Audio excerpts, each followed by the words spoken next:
Good morning, I'm Elise Randall, and here's the latest update from Spectrum Autism Research. Romanian orphans reveal clues to origins of autism by Charles A. Nelson.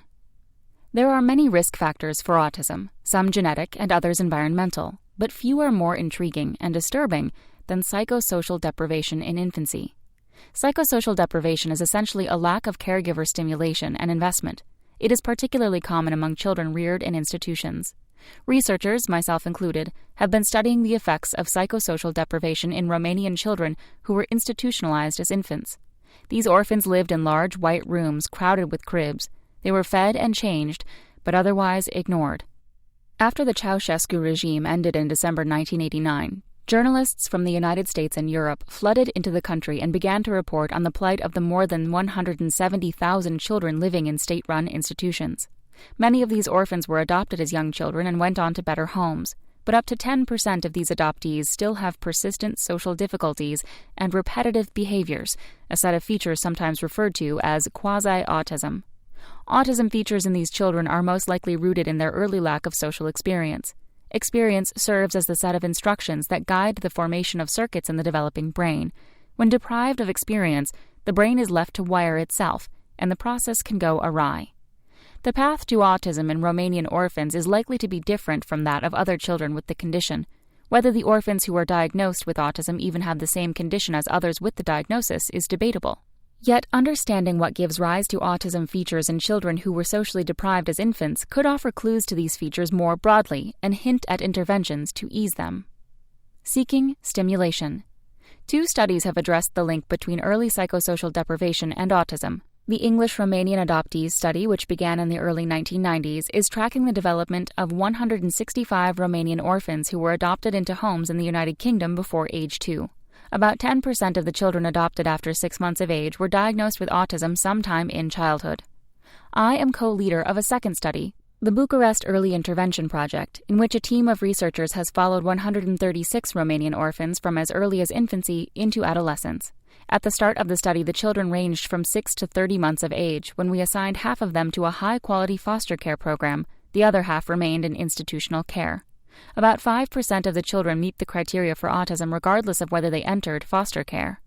Children in both studies were deprived of a range of experiences and stimuli as infants.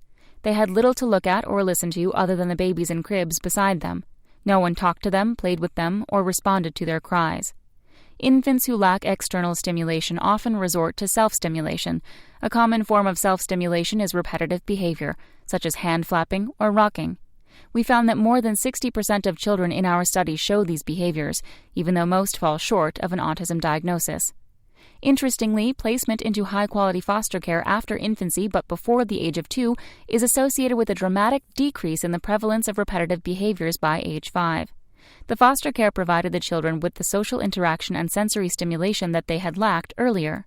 This improvement suggests that neural circuits that underlie repetitive behaviors can be rewired within a certain window of development, so early intervention may be particularly useful at ameliorating this feature of autism. Social circuits. Social difficulties, by contrast, often persist into adolescence, long after the children have entered foster care or adoptive families. For example, many of the orphans show indiscriminate social behavior such as hugging or jumping into the arms of strangers. They also have difficulty relating to their peers.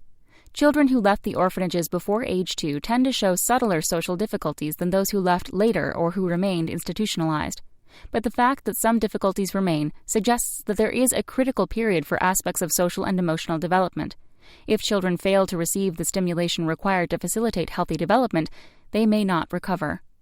Many of the children in our study are now teenagers and have lasting social difficulties regardless of whether they entered foster care before 2 years of age. They are awkward when initiating interactions with peers or responding to invitations to play, and their teachers rate them as less socially skillful than their peers.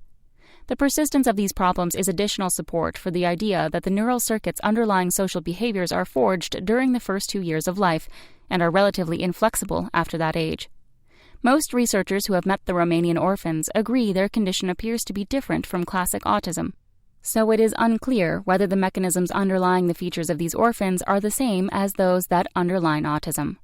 Still, there are lessons scientists can learn from these children, notably that psychosocial deprivation can, in some children, lead them down a path that looks similar to what we think of as autism. In particular, we don't know why 90% or more of the orphans do not develop autism. Perhaps there are genetic risk factors or resilience factors at play. Identifying the environmental contributions, particularly those involving caregiving, to the features of these children may reveal treatment opportunities for all forms of autism. That's all for today. Check back next Monday for more content from Spectrum Autism Research or go to spectrumnews.org.